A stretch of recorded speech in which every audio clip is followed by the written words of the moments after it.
की तस्वीरें, जैसा कि हम आपको जानकारी लगातार दे रहे थे कि जंतर मंतर में मुलाकात के बाद प्रधानमंत्री नरेंद्र मोदी और इमैनुअल मैक्रो अब रोड शो के लिए निकल चुके हैं और विशाल लगातार हमारे साथ बने हुए हैं। विशाल, ये एक बहुत पावरफुल तस्वीर है जिसे दोनों देशों के अगर संदर्भ में देखा जाए, दोनों देशों की दोस्ती और रिश्तों के संदर्भ में अगर देखा जाए तो ये एक बहुत ताकतवर तस्वीर है। दोनों नेता एक साथ मिलकर रोड शो कर रहे हैं और जो जयपुर की जनता उत्सुक नजर आ रही है, जो जोश से भरी नजर आ रही है, ये तस्वीर देखते ही बन रही है। देखिए बिल्कुल, और ये भारत और फ्रांस के बीच जो मजबूत दोस्ती है उसकी भी सबसे मजबूत तस्वीर कही जा सकती है, क्योंकि जिस तरह से प्रधानमंत्री नरेंद्र मोदी के साथ एक खुली जीप में सवार होकर फ्रांस के राष्ट्रपति इस वक्त रोड शो में शामिल हुए हैं, ये भारत और फ्रांस की दोस्ती का एक नया अध्याय यहाँ पर जरूर लिखेंगे। क्योंकि आप देखिए बड़ी संख्या में जयपुर के लोग सड़कों पर दिखाई दे रहे हैं यहाँ पर प्रधानमंत्री नरेंद्र मोदी और भारत के मेहमान इमैनुअल मैक्रो के स्वागत के लिए। और अब से थोड़ी देर बाद, क्योंकि प्रधानमंत्री मोदी और इमैनुअल मैक्रो के बीच में द्विपक्षीय बातचीत होगी जिसमें भारत और फ्रांस के बीच जो द्विपक्षीय मुद्दे हैं, क्षेत्रीय मुद्दे हैं, उन तमाम मुद्दों पर बातचीत होगी। लेकिन उससे पहले प्रधानमंत्री नरेंद्र मोदी ने भारत की सांस्कृतिक विरासत से भी यहां पर इमैनुअल मैक्रो को परिचय कराया है। जयपुर की जो विरासत है उसके बारे में जानकारी दी है। जंतर मंतर का दौरा किया है जो कि भारत की सबसे प्राचीन खगोलीय वेधशाला कही जाती है। और इसीलिए आप देखिए इस रोड शो के दौरान भी जो जयपुर की तस्वीरें हैं उसके भी साक्षी यहां पर फ्रांस के राष्ट्रपति बन रहे हैं और प्रधानमंत्री नरेंद्र मोदी उनके साथ लगातार मौजूद है। तस्वीरें हम देख रहे हैं, दोनों नेता हाथ हिलाकर जो पब्लिक मौजूद है उनका अभिवादन स्वीकार कर रहे हैं। और ये आप तस्वीरों में साफ तौर पे देख सकते हैं, दोनों तरफ बड़ी संख्या में लोग यहां पर मौजूद है। आप देखिए इससे पहले जिस तरह से गुजरात में यूएई के राष्ट्रपति आए हुए थे, उस समय भी प्रधानमंत्री नरेंद्र मोदी के साथ उन्होंने रोड शो किया था, वो तस्वीरें भी सामने आई थी। लेकिन अगर हम भारत और फ्रांस के रिश्तों की बात करें तो जब प्रधानमंत्री मोदी फ्रांस गए थे तो वहां पर बास्टिल डे परेड में विशिष्ट अतिथि के तौर पर प्रधानमंत्री मोदी शामिल हुए थे। इसके अलावा एक डिनर का आयोजन भी फ्रांस के राष्ट्रपति ने उनके सम्मान में रखा था। इसके साथ ही साथ वहां पर भारतीय मूल के लोगों को भी संबोधित किया था प्रधानमंत्री मोदी ने। ये दोनों नेताओं के बीच में एक पर्सनल बॉन्डिंग भी यहां पर देखी जा सकती है। अगर हम बताना चाहें, इससे पहले 1 दिसंबर को दुबई में दोनों देश के नेताओं के बीच में मुलाकात हुई थी COP28 के साइडलाइन में। 22 नवंबर को G20 लीडर समिट के दौरान या अगर हम देखें तो बातचीत हुई थी दोनों नेताओं के बीच में। इसके साथ 10 सितंबर को दिल्ली में जब G20 लीडर्स समिट था उस दौरान भी साइडलाइन में दोनों नेताओं के बीच में मुलाकात हुई थी। इससे पहले अगर हम बताएं तो 13-14 जुलाई जब प्रधानमंत्री मोदी पेरिस के दौरे पर थे उस समय मैक्रो और मोदी के बीच में मुलाकात हुई थी। 20 मई को G7 समिट जो हिरोशिमा जापान में हुई थी उस समय भी प्रधानमंत्री मोदी और इमैनुअल मैक्रो के बीच मुलाकात हुई थी। तो ये कहा जा सकता है कि जिस तरह से रक्षा और सुरक्षा के क्षेत्र में दोनों देशों के बीच मजबूत संबंध है वो आने वाले दिनों में और ज्यादा यहां से प्रगाढ़ होते हुए दिखाई देंगे, क्योंकि राफेल मरीन को लेकर भी दोनों देशों के बीच में बातचीत अंतिम स्तर पर पहुंच चुकी है और आने वाले दिनों में इसको लेकर भी बड़ा ऐलान किया जा सकता है। और इसका असर अब से थोड़ी देर बाद जो होने वाली मुलाकात है प्रधानमंत्री मोदी और इमैनुअल मैक्रो की, उस मुलाकात के दौरान इसको लेकर कोई खबर सामने आ सकती है। लेकिन अगर हम यहां पर फ्रांस के राष्ट्रपति के भारत दौरे की बात करें तो जिस तरह से वो मुख्य अतिथि के तौर पर भारत के गणतंत्र दिवस समारोह में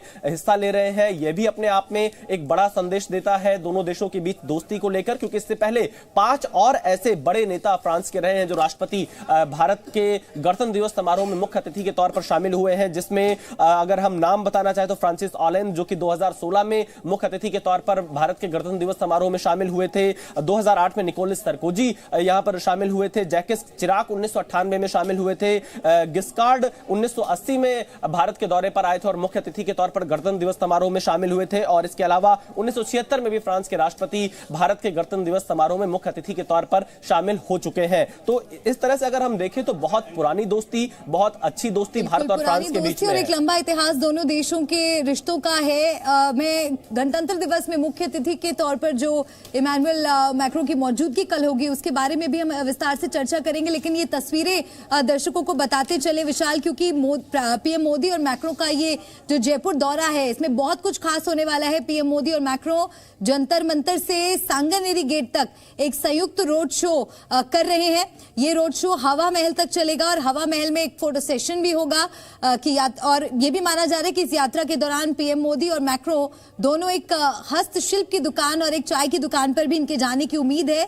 इसके बाद दोनों नेता ऐतिहासिक एल्बर्ट हॉल म्यूजियम का भी दौरा करेंगे और रामबाग पैलेस में होगा एक भव्य आयोजन जिसकी मेजबानी भी पीएम मोदी करेंगे। मैक्रो के लिए एक निजी रात्रि भोज की भी तैयारी है। इसी बारे में जानकारी दीजिए कि जयपुर में और क्या कुछ होने वाला है, क्या कुछ विशेष मैक्रो के लिए। देखिए मल्लिका, 25 साल की रणनीतिक साझेदारी है जो कि 1998 से शुरू हुई थी भारत और फ्रांस के बीच में। इस रणनीतिक साझेदारी के 25 साल पूरे हो चुके हैं और इस मौके पर एक नया अध्याय यहां भारत और फ्रांस की दोस्ती के बीच में लिखा जा रहा है। अगर हम जयपुर की इन तस्वीरों के बारे में बताएं तो ये तस्वीरें अपने आप में बहुत कुछ बताती हैं कि किस तरह से भारत के लोग अपने मेहमान का स्वागत कर रहे हैं, अपने मुख्य अतिथि का स्वागत कर रहे हैं जो कि गणतंत्र दिवस समारोह में हिस्सा लेने के लिए 2 दिवसीय भारत दौरे पर आए हैं। और ये तस्वीरें ये दिखा रहे हैं कि प्रधानमंत्री नरेंद्र मोदी के साथ में जो बॉडी लैंग्वेज है इमैनुअल मैक्रो का इस वक्त और प्रधानमंत्री नरेंद्र मोदी का, वो उनकी पर्सनल बॉन्डिंग को भी दिखाने के लिए पर्याप्त है। और यही वजह है कि दोनों नेता एक दूसरे की तरफ जो भीड़ खड़ी है उनको देखकर यहां पर अभिवादन स्वीकार कर रहे हैं और पूरे रास्ते पर सड़क के दोनों तरफ यहां पर जयपुर की आम जनता मौजूद है जो इमैनुअल मैक्रो के स्वागत के लिए आई हुई है। प्रधानमंत्री नरेंद्र मोदी इमैनुअल मैक्रो के साथ में मौजूद है और इसके साथ साथ देखिए क्योंकि अभी ये रोड शो थोड़ी देर तक चलने वाला है और इस रोड शो के बाद सबसे ज्यादा जो लोगों की निगाहें टिकी हुई हैं भारत और फ्रांस समेत दुनिया भर की, वो इस बात पर टिकी हुई है जब प्रधानमंत्री मोदी और इमैनुअल मैक्रो के बीच में द्विपक्षीय मुलाकात होगी तो किन किन मुद्दों पर चर्चा होगी और किन चीजों को लेकर यहां पर कुछ अहम फैसले लिए जा सकते हैं। क्योंकि अगर हम कुछ पिछली मुलाकातों के बारे में बताना चाहें तो 2 सबसे बड़े फैसले हुए थे जब प्रधानमंत्री मोदी फ्रांस के दौरे पर गए थे जुलाई 2023 में। उस दौरान भारत और फ्रांस के बीच में 2047 का एक रोड मैप तैयार हुआ था जिसमें कई बिंदुओं पर चर्चा हुई थी। उस रोड मैप पर अब तक की क्या प्रगति रही है, दोनों नेताओं के बीच में बातचीत हो सकती है।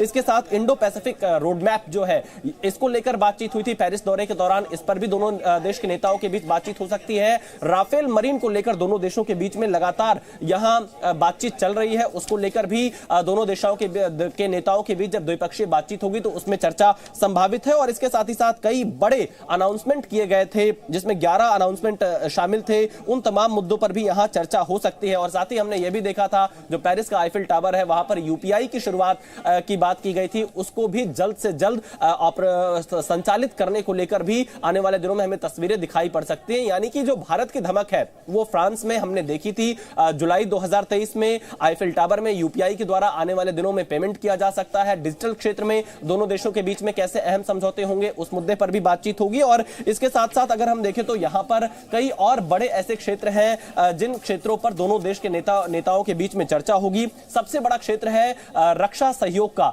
दोनों देश के नेता इस मुद्दे पर भी यहां पर चर्चा करेंगे और भारत का जो आत्मनिर्भर मेक इन इंडिया की मुहिम है उसको कैसे यहां पर भारत और आगे पिच करेगा इस पर बातचीत होगी क्योंकि भारत और फ्रांस एक दूसरे के बड़े अहम रक्षा सहयोगी हैं। इसके अलावा अगर हम बात करें तो अंतरिक्ष के क्षेत्र में दोनों देशों के बीच में जो एजेंसीज है, चाहे भारत के हम इसरो की बात कर लें या फिर फ्रांस के सीएनईएस की बात कर लें, उन दोनों देशों के बीच जो स्पेस एजेंसीज हैं उनके बीच कई जो संयुक्त आने वाले दिनों में यहां प्रोजेक्ट हो सकते हैं, उन पर दोनों देश के नेताओं के बीच में बातचीत होगी। और इसके साथ जो आर्थिक सहयोग की बात है उस पर भी दोनों देश के नेता द्विपक्षीय मुलाकात के दौरान चर्चा करेंगे। डिजिटल क्षेत्र में सहयोग को लेकर दोनों देश के नेता यहां पर चर्चा करेंगे। इसके साथ कल्चर और टूरिज्म, क्योंकि अगर टूरिज्म की हम बात करें, कुछ आंकड़े अपने दर्शकों को हम यहां पर बताना चाहेंगे और ये आंकड़े काफी अहम हो जाते हैं कि दोनों देश के जब नेता यहां पर एक साथ इकट्ठा हो रहे हैं तो किस तरह से बड़ी संख्या में पर्यटक, अगर हम राजस्थान की बात करें तो हर साल लगभग 1,10,000 फ्रांस के पर्यटक अकेले राजस्थान में आते हैं। इस वक्त जहां पर